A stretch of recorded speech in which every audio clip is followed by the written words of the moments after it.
गैर यकीनी की सूरत हाल ने मईशत को बड़ा धचका दिया है, लड़खड़ाने पर मजबूर कर दिया है। मुल्क की तारीख में डॉलर 182 रुपए से भी तजावुज कर गया है, जिसकी वजह से पूरी इकोनॉमी पे प्रेशर आ गया है। हर चीज महंगी होती जा रही है। तफसीलन डिस्कस करेंगे मलिक बोस्तान साहब से, लेकिन पहले chairman Exchange Company Association of Pakistan Malik Bostan हमारे साथ लाइन पर मौजूद है। बोस्तान साहब, बहुत बहुत शुक्रिया, आपने अपना कीमती वक्त दिया। ये बताइए कि डॉलर कहां जा रहा है? अगर वजीर आजम इमरान खान ऑफिस से निकल जाते हैं तो डॉलर के साथ क्या होगा, और वजीर आजम इमरान खान जीत जाते हैं तहरीक अदम एतमाद तो डॉलर के साथ क्या होगा?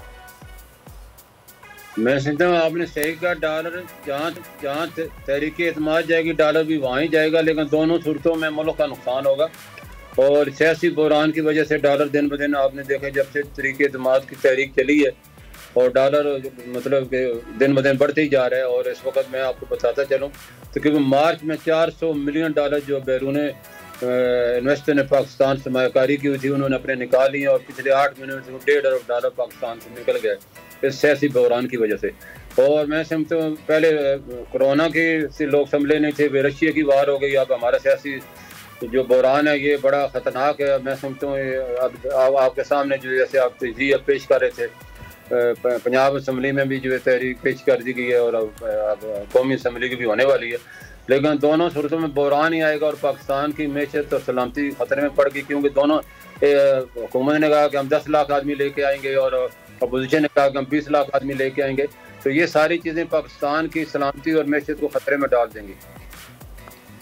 ओह, बड़ी परेशानी है। उस्ताद साहब, ऐसे एक सवाल है, काफ़ी सारे तज्जियाकार ये कह रहे हैं कि वज़ीर आज़म इमरान खान अगर तहरीक अदम एतमाद हार गए तो डॉलर 200 तक जाएगा। क्या आप भी यही समझते हैं?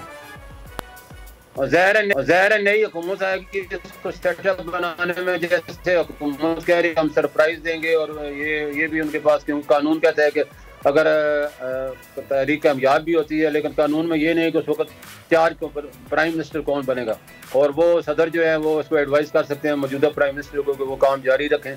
तो ये डिले टैक्सेस इस्तेमाल करते करते फिर सियासी दौरान शिद्दत अख्तियार करने का। बोस्तान साहब, क्या कोई ऐसा तरीका है कि जो सियासी इंस्टेबिलिटी और अनसर्टिनिटी है, अदम इस्तेहकाम है सियासत में, इसको हम डॉलर से अलग कर दें? कभी भी जब पॉलिटिकल इंस्टेबिलिटी आए तो डॉलर अफेक्ट ना हो, क्या कोई तरीका है इसका?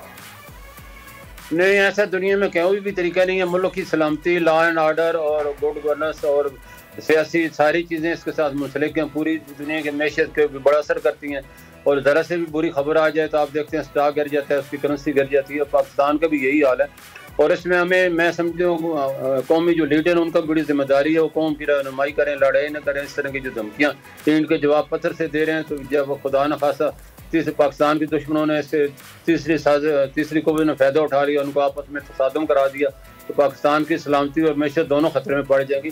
तो इसको सियासी जो लड़ाई है पार्लियामेंट के अंदर होती है, ज़्यादा बेहतर था। इस तरह डंडा बरदार फौजें लेके आ जाना मुल्क के लिए बड़ा नुकसानदेह है। और सियासी जो है पूरी दुनिया इस वक्त पाकिस्तान की बड़ी अहमियत है। चाइना ने पाकिस्तान को एक रोल मॉडल के तौर पर पेश करना। बोस्तान साहब, अगर डॉलर 200 पे गया तो कहीं मुल्क के डिफॉल्ट होने के खतरात तो नहीं पैदा हो जाएंगे? देखो, टेक्निकली तो हम डिफॉल्ट कर चुके हैं, क्योंकि इस वक्त हमने अगले 2 साल में $35 अरब कर्जे वापस करने हैं, और हमारे इस वक्त कर्जे जो है वो पाकिस्तान का सिर्फ $11 अरब रिजर्व में, बाकी $6 अरब बैंकों के। तो हमें इस वक्त अपने सोच समझ के फैसले करने होंगे। पाकिस्तान को बचाना है, मैशत को बचाना है, और मैं समझता सियासी लीडरों पर बड़ी जिम्मेदारी है जो होती है फौज सरहदों का दिफा करे या इनको मनाती करे और इनके दिफा करे।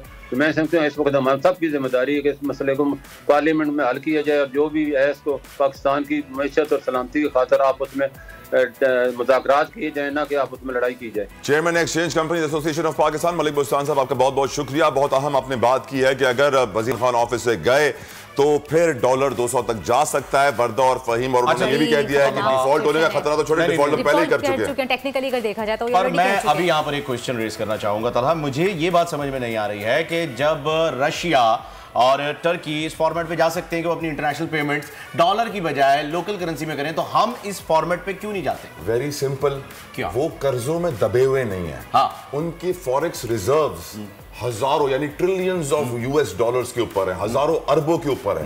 हमारे रिजर्व फहीम 15 अरब 13 14 20 पे चले जाएं तो हम जंपे मार रहे होते हैं, वाह हमारे रिजर्व्स ऊपर आ गए। वो डेवलप्ड इकोनॉमीज हैं, हम अंडर डेवलप्ड इकोनॉमी, हम क्या वजह है? हमारे पास डॉलर्स आ रहे हैं, एक्सचेंज में आ रहे हैं, हुंडी के जरिए आ रहे हैं क्या? इसकी वजह बड़ी सिंपल है। हमने आज तक टैक्स नेट बढ़ा नहीं किया। आपको मैं बताऊंगा, अगर मैं बोल्टन मार्केट जाऊं और सिगरेट की मार्केट में जाके अपना कैमरा निकालूं, वहां सारे स्मगलिंग का सामान पड़ा हुआ होगा, सब मुझ पे अटैक कर देंगे। स्मगलिंग का सामान, हमारी इनफॉर्मल इकोनॉमी खुल्लम खुल्ला चल रही है और कोई कुछ नहीं कर सकता। सब तमाशा देख रहे हैं क्योंकि सब मिले हुए हैं। इसी वजह से जब डॉलर 200 पे जाएगा तो हम डिफॉल्ट करेंगे, क्योंकि सब मिले हुए हैं, सब का हाथ है, सबको कुछ ना कुछ मिलता है, अपना अपना शेयर, और बोलते हैं हमारा शेयर आ गया, मुल्क जाए भाड़ में। ऐसा नहीं होना चाहिए। सिवाय एक शख्स के जो कि बेचारा अभी, क्योंकि सराइकी गाना भी हमने सुना है, तो उनके लिए एक मीम भी चल रहा है कि मैं को क्यों निकाला मैं बना नहीं, हम यहाँ पे सिर्फ दुआ कर सकते हैं कि अल्लाह ताला हमारे मुल्क को कायम दायम रखे और अपनी ज़मान में रखे, और जो भी फैसला हो सियासी, जो भी हालात चल रहे हैं, जो भी फैसला हो, जो भी सूरत हाल हो, बस हमारे मुल्क के लिए बेहतर हो, हम यही दुआ कर सकते हैं। और साथ साथ जानने में सब्सक्राइब करें और बेल दबाएं ताकि कोई खबर रह न जाए।